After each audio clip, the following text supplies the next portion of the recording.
Sino si Jesus para sa iyo? Alam niyo po, habang lumalaki ako, I realized that this question is so important.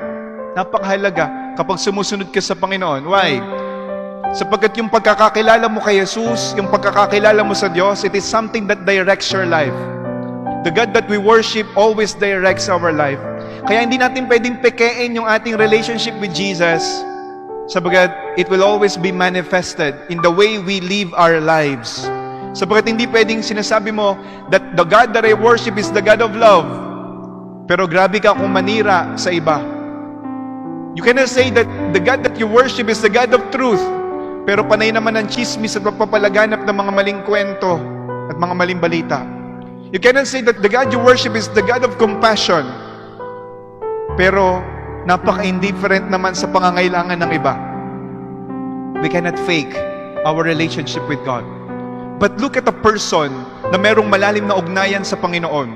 Look at a person na merong intimacy sa Kanya. Kahit hindi magsalita, you can feel God's presence in that person. Sapagkat merong malalim na ugnayan sa Panginoon. And perhaps this is the reason why, kung bakit ayaw ipaalam ni Jesus na siya ang Mesiyas.